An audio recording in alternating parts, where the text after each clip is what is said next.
Mari kita lihat video ini, bagaimana cara tanam kacang hijau Vima 5 di musim kemarau basah.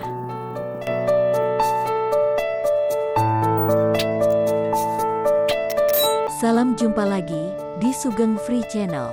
Seperti tanaman kedelai di video yang lalu, bertanam kacang hijau di musim kemarau basah di sawah tadah hujan sangatlah direkomendasikan, karena ada beberapa keuntungan yang bisa kita dapatkan. Kali ini yang kita tanam adalah jenis Vima 5, yang relatif tahan terhadap berbagai penyakit, umurnya relatif pendek antara 56-60 hari, bisa kita panen serempak sehingga mengurangi biaya panen.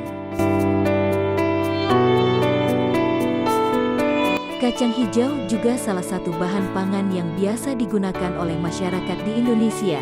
Banyak masakan asli Indonesia yang menggunakan bahan ini, dan kacang hijau juga menjadi salah satu tanaman yang bisa Anda pilih untuk ditanam. Di saat kemarau basah seperti saat ini, ada beberapa cara menanam dan membudidayakan kacang hijau yang perlu Anda ketahui. Langkah-langkah yang harus kita lakukan agar memperoleh hasil panen yang maksimal, diantaranya 1. Media tanam dan kondisi lahan. Kacang hijau dapat tumbuh di berbagai jenis tanah, akan tetapi, tanah yang menjadi lahan untuk menanam kacang hijau di saat kemarau basah harus mempunyai drainase dan aerasi yang baik. Selain itu, cara budidaya yang tepat adalah menggunakan tanah dengan tingkat pH sebesar 5,8-7.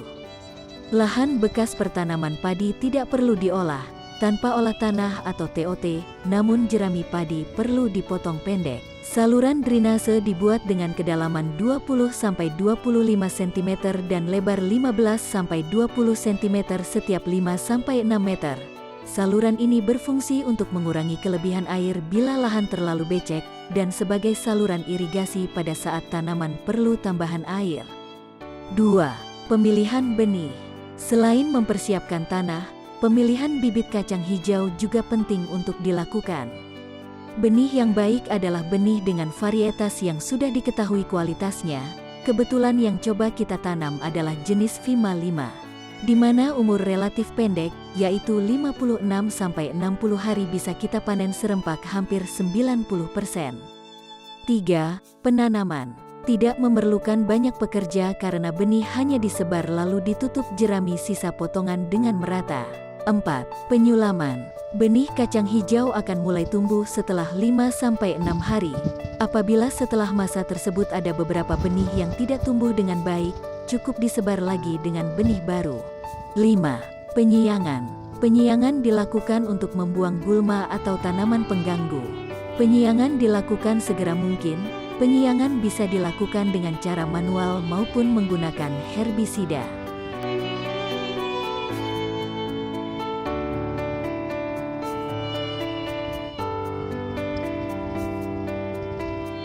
6. Pemupukan. Proses pemupukan diberikan setelah tanaman kacang hijau berumur 2 minggu dan pemupukan diberikan cukup sekali pupuk NPK secukupnya dan bisa kita tambah baik dengan pupuk kandang maupun pupuk organik. 7. Hama dan penyakit. Hama yang paling sering menyerang tanaman kacang hijau adalah lalat kacang, ulat, belalang, kepik dan sejenis insek pengganggu. Sedangkan penyakit pada tanaman kacang hijau adalah bercak daun, penyakit kudis, embun tepung, bercak sklerotium, mosaik kuning yang rata-rata ditandai dengan layu daun, daun menguning ataupun pertumbuhan akar tidak normal. Untuk mengantisipasi, kita harus memilih jenis benih unggul yang tahan terhadap penyakit tersebut dan pengendalian secara efisien, baik secara alami maupun menggunakan zat kimia. 8. Panen. Pemanenan dilaksanakan jika polong mudah pecah atau memiliki warna coklat untuk jenis Vima 5. Alangkah baiknya lakukan pemanenan pada pagi atau sore meminimalisir pecahnya polong, kemudian kita jemur. Untuk mengeluarkan biji dari kulitnya, bisa kita lakukan dengan menumbuk atau menggunakan peralatan mesin. Pembersihan dan sortasi. Pembersihan dapat dilakukan secara manual dengan menggunakan tampi atau secara mekanis menggunakan kipas. Terima kasih telah menonton video ini. Semoga bermanfaat untuk kita semua. Mohon subscribe, like, share, dan tekan lonceng.